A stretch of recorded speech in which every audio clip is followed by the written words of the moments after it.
This video is going to be about the direction of fur and why it's important for your thread to go in certain different directions. And I have a reference photo of an actual bunny, and that's what I'm going off of to see which way the fur goes around certain parts of his little head here. And so what I'm going to do now is work the white fur inside the ear before I do the pink inner part of the ear. And so I'm going to start my thread like I always do without a knot, because knots matter in pieces like this, especially when you're using one thread.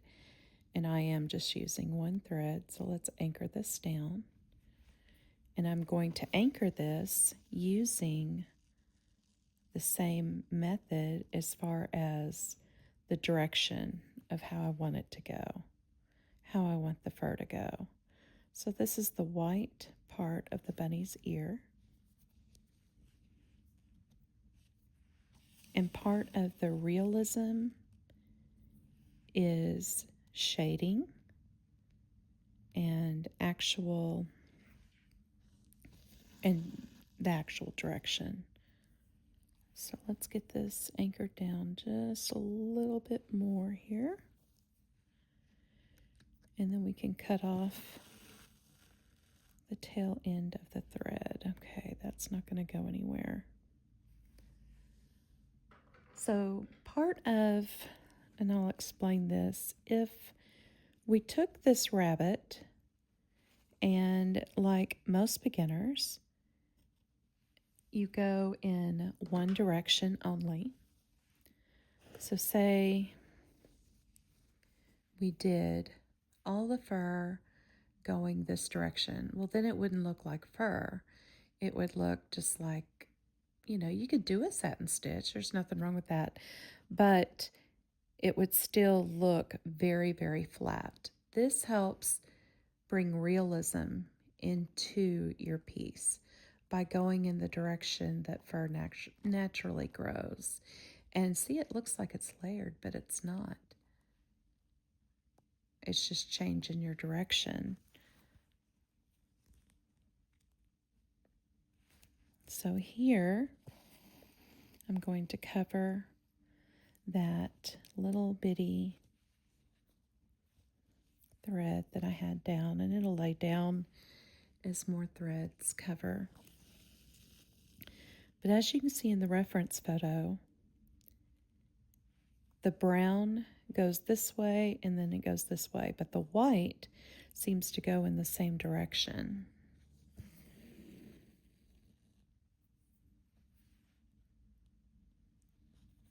The same angle. So we're going to mimic that. So that's why it's important. Have a good reference photo of the actual animal that you're doing the fur with. And especially if you're doing a piece that is somebody's pet, you really want to pay close attention to the direction of the fur, because that's what makes that animal unique. The direction, but also the shading, the color. Maybe the animal has a cute little white dot there and you want to put the fur of the white dot going like this. Does that make sense? So pay attention to the uniqueness of that animal, or completely, if you're not doing somebody's specific pet, maybe you want to do your own. Maybe I want to add a little white little tuft right here on the bunny. So that's the beauty of embroidery, is it starts forming as you go. So now what I'm doing is I'm not only adding the white fur, but every now and then I'll go into the brown, just like fur does. Fur doesn't have a distinction line of where it starts and stops. It kind of blends as it goes in, as it meets the other next color.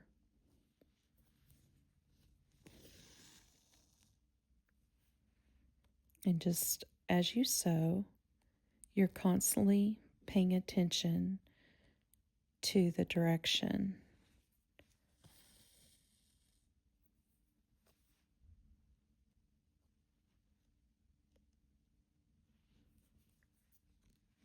Now, I don't want to go too far in, but I do want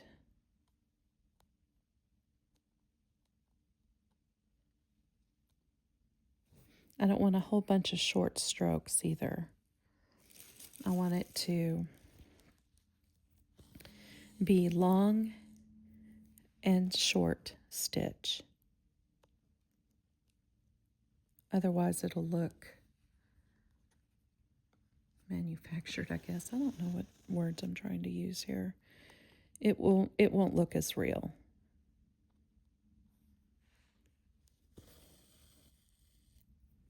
So now I'm going to start building the white up just a bit. And I probably should have sewn more white so you can see kind of where I'm going. Well, I guess you can tell from the reference photo, but I'm wanting to build a little bit more white, but still paying attention to the direction. And I'll show you an example of something here. Let's say I didn't want to go in one direction, and I just wanted to get this white filled. And I'll work on top here so you can see what I'm talking about.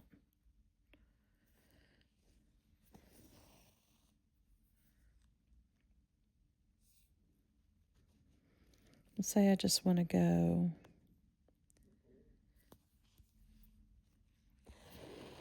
in this direction here, and this direction here. And I'm just trying to speed up and wanting to not really pay attention to what I'm doing.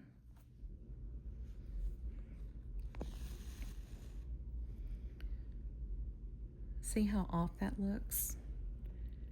And we'll even go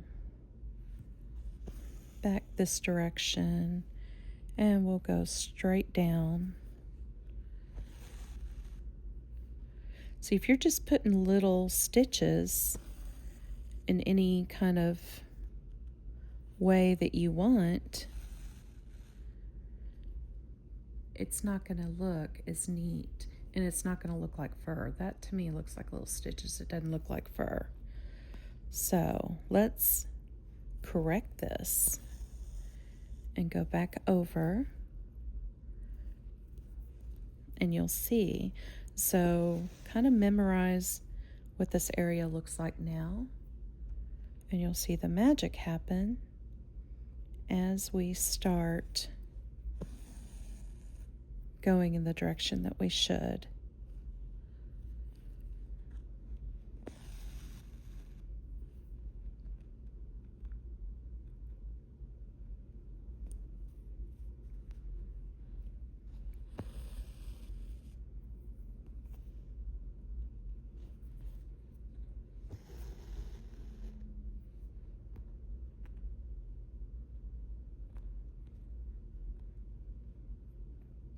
Let's see, let's start up here.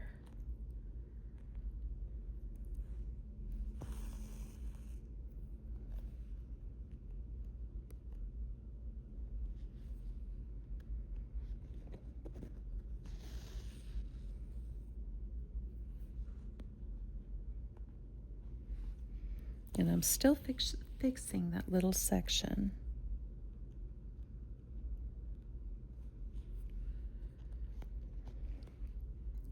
So another thing you need to pay attention to is your long and short stitch. You don't want it too long or you're going to have that. But you want different lengths in your piece. Just like fur has different lengths as it grows in. And fur's little tiny, like around the eye, or maybe right here as it starts to blend into the next. It's a little tiny. Maybe it's longer up here. Maybe you want to do a couple pieces going out this way. But if you just go straight up, that would look weird. See what I'm saying? If you're going to do a few straggly pieces, make sure you're going in the right direction. Just like his whiskers, you would want those to naturally angle down like this.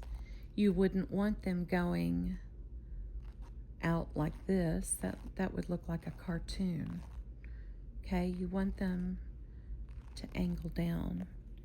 So it's really all it is you're just trying to follow how nature behaves with the fur, how nature naturally has the fur laying. And that'll give you more of a realistic animal or whatever it is you're doing. Maybe you're doing a tree. Pay close attention to the bark. How is it laying? Where does it curve? Where are the shadows in the tree? Change your color. Blend it. And this is also part of blending. It's going in and keeping the same angle. But if I needed to change direction, I would keep the same angle as I'm wanting to blend it. But if I want to go around, say I wanted to go around this way, say it's around a mouth and I want to go around this way, then I would do that gradually. I wouldn't start going up this way against that. That wouldn't look natural. So pay attention to the actual reference that you're using, and that'll really help you. I know for this rabbit, I want it to look as real as possible because I wanted to show you how you can achieve that.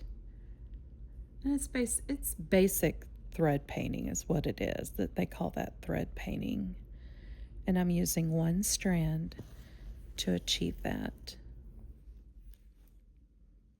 Now, true thread painting, I would probably I wouldn't have such a contrast between the colors. I would slowly have the next shade down as I get into the white. But this I'm just trying to show you. If I'm doing such a small piece that it's not really going to matter, but I wanted to show you the basics of thread direction. And I'm still trying to fix what we did here. And that's the beauty of embroidery. You can fix it as you go without having to take all your stitches out.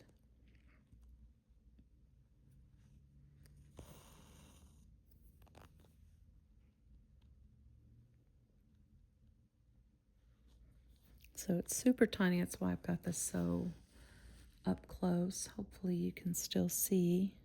Of course, I got my thumb right in the middle of the rabbit. Trying to pay attention to that too, so you can kind of take a better look. Okay, so now here, let me show you an example. Okay, so here we have just one long piece, and it kind of blends into here, but I could leave it like that and it looks like real fur, but I want to get one more little tiny piece in and bring that down and kind of cross over a few of those just to blend it just a little bit more so it doesn't have just that stark look to it. So you see what I'm doing here? And up here, we're going to start getting straighter. Of course, I don't have the reference photo. It's actually on the camera that I'm using. But I think I remember how it goes. And if not, I'll go back and fix it. I think the fur goes straight up here. Or straight up this direction.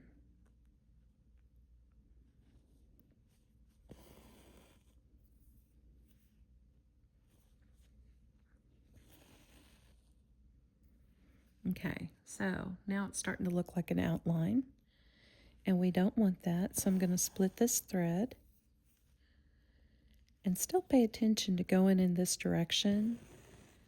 But I'm going to start getting my direction angled just a bit, mimicking the brown part of the fur. And blending that right in, because fur doesn't grow just straight in a line. It blends in. So I may have a few pieces of hair, pardon the pun, hair, get it, blending in like this.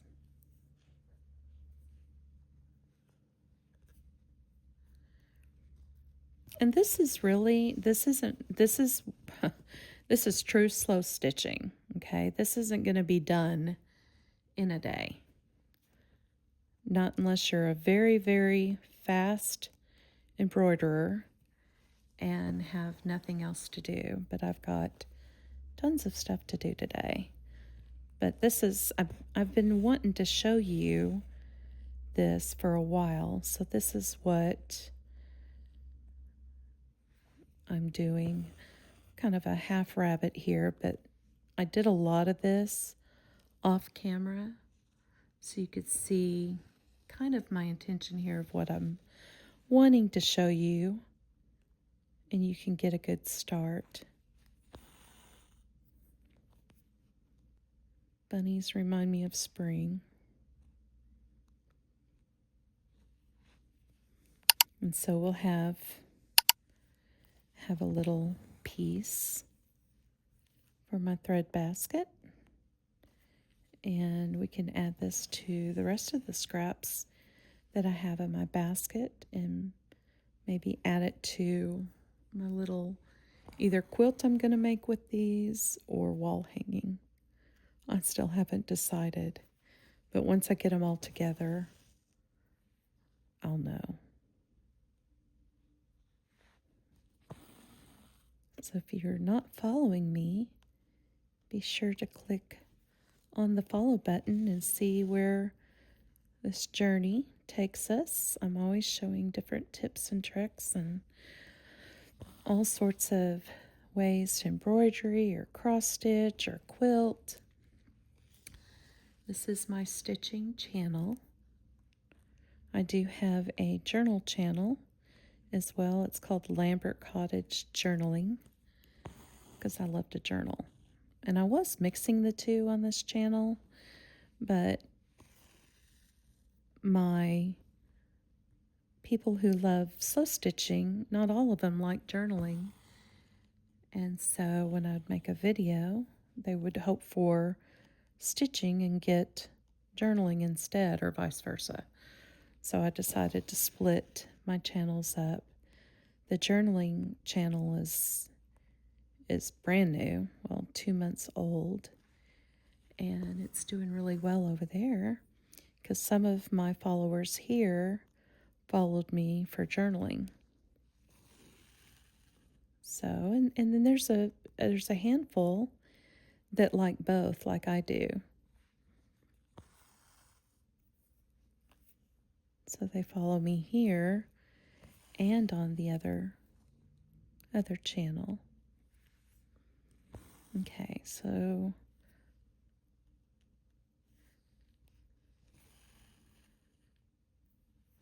this is the top of the ear here.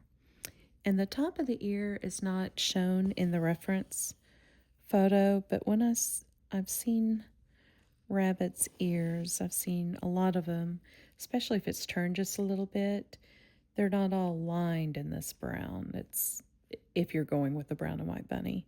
Sometimes it's just white here. And so let's do, so it doesn't look like an outline, let's do a random piece here. So it'll look like fur. Going up just a little bit higher and down just a little bit lower. See what I did? And that'll give it more of a fur effect. And we'll do a few of those,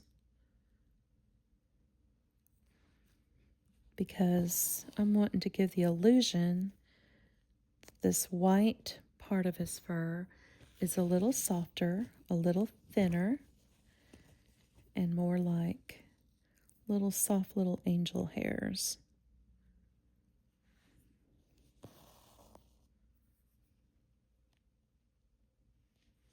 And in true thread painting, I would probably change my thread to even a smaller, thinner silk thread for this part. But that's getting way involved. I won't start that yet. And I do want my channel here to not only show embroidery for beginners and cross stitch, but I also want to show it for my more advanced stitchers, some more advanced techniques. So that's what I'm gradually building my channel to. But right now I want to focus on, like, this isn't really a beginner stitch here. I mean, this isn't a beginner technique, but beginners can learn a lot from it just by watching. I learned a lot by watching others through the years. And my grandmother started teaching me embroidery, and then I learned watching other people. And YouTube has been a big help as far as learning different techniques and things. So, okay, so in the reference photo, it's going this way on both sides. So what do we do about that?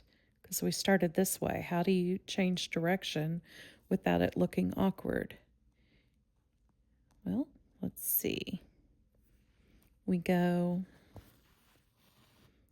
just start changing direction, and if it looks awkward, we'll blend that in.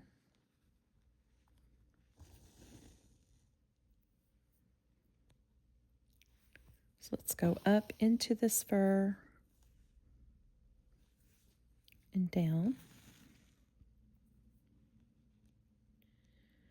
And if you've stayed with me this long, thank you very much. I sure appreciate you sticking around with me, because I like to show different techniques throughout the video instead of just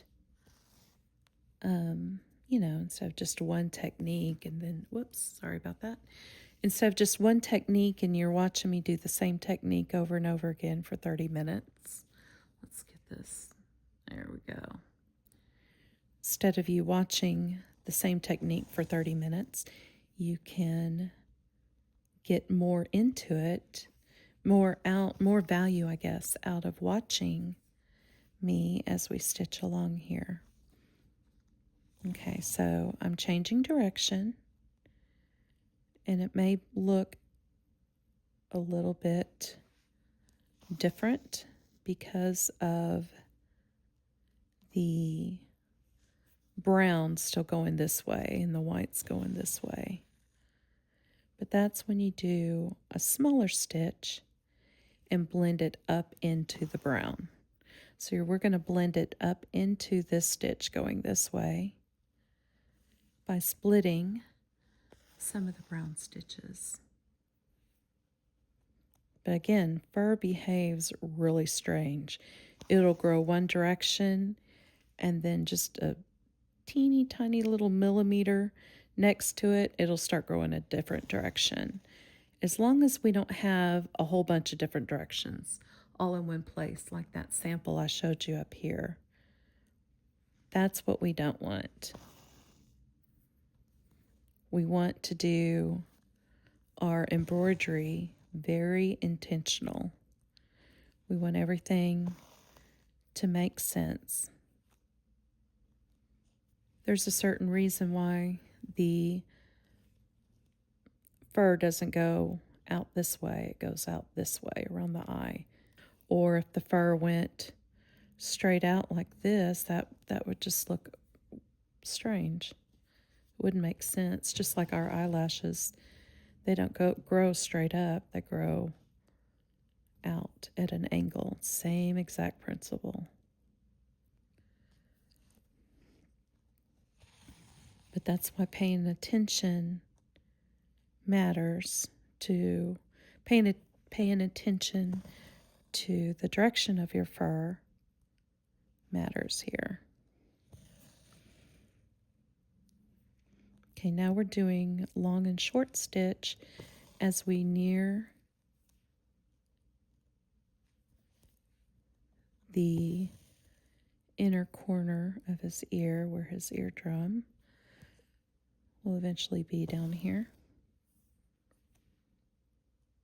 I don't know the names of the parts of the ear on a bunny, but let's blend this just a little bit more and see how my stitches aren't all the same length. They're different in lengths. Like I said, we're doing short and long stitch to keep it blended.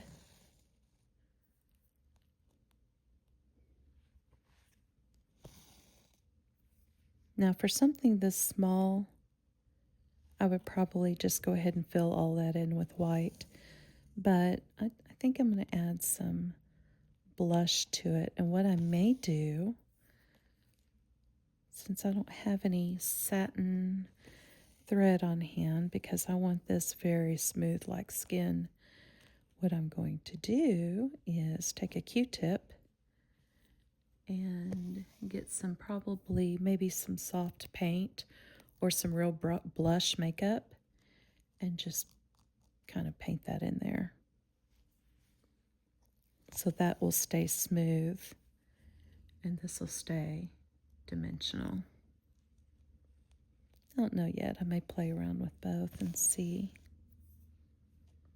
But if you're not a painter, you can certainly just take a little makeup brush or a little Q-tip on your with your makeup, blush, and fill that part in. Or you can sew it, but I think I'm going to do something different. Okay, so now as we come to this part here, this fur usually comes up a little bit more, so I'm going to add a few of these, going up higher.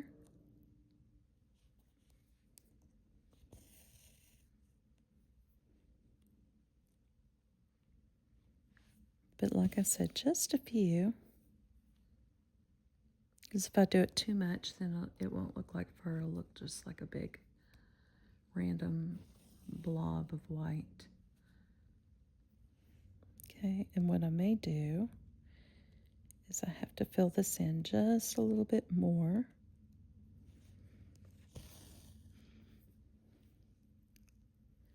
I'm going to blend that just a little better.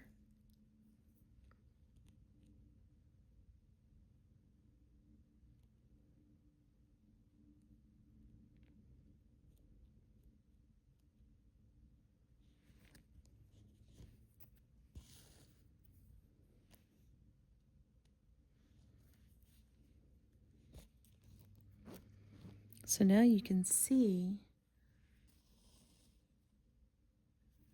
why direction matters.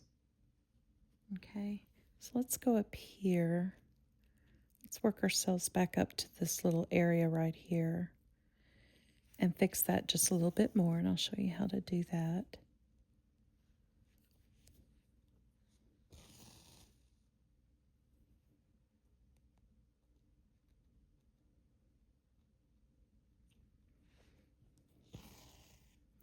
So what we're going to do here is we're going to do some teeny tiny stitches.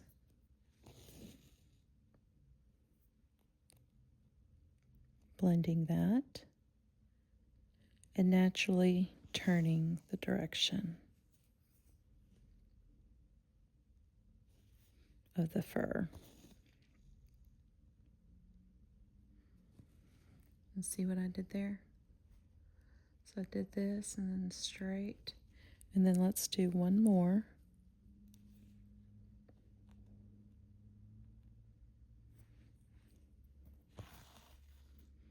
One more teeny tiny stitch. Blending it that way.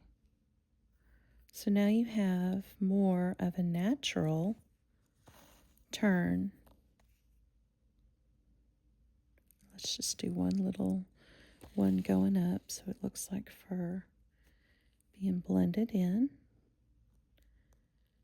And now we have a natural look to this piece.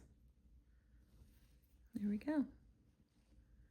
And that's how you fix that. And then, like I said, this will be filled in with a blush. And then you can take your needle also and kind of do that. And then see here, that's a little bit too sparse for me. So I'm going to fill that in just a little bit more. Whoops. Fill that in just a little bit more. Like so.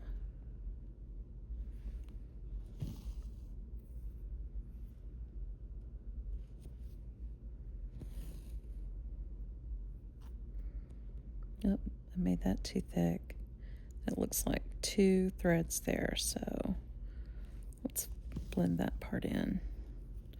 And let's go down just a little bit more into the brown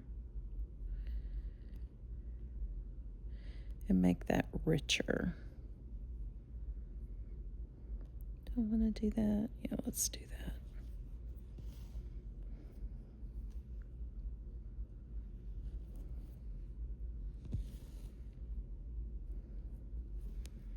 There. So now you can see, and then let's see, I'm already 35 minutes, but what I'd like to do from here is blend in a little bit of white around the eye, as you can see from the reference photo. And that'll give it more of a natural look like the bunny has. And like I said, in thread painting, you would normally do all kinds of shades, but something this little, it would muddy it up if you wouldn't be able to tell in a real tiny picture just by barely blending in the colors.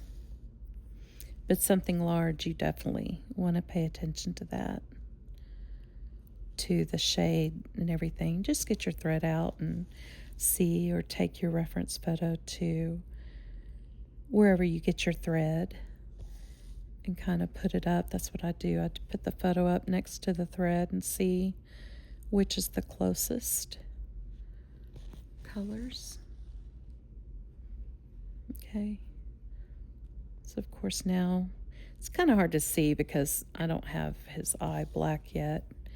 And in this one I'll probably do his eye black and then put some highlights in his eye and some almost reflective little images in there. I don't know. We'll see. But you get the idea. Of course, now he looks like he's got little white eyelashes. But see how I'm blending that in? How you slowly blend it in? And that is why you pay attention to the direction. Not only blending purposes, but also it would look strange if I went straight up all around. If I went straight up all the way around like little sun rays, that would look strange. And I'm not going to do it because I don't feel like correcting it. But you get the idea from what I showed you earlier. So I hope this helps you. If you have any questions, please comment below. Or if you want to see a certain type of video on thread painting, let me know. Or fur, or anything. Any questions that you have, let me know in the comments, and I will be happy to address them, or maybe even do a video about it and do that for you. So thanks for watching.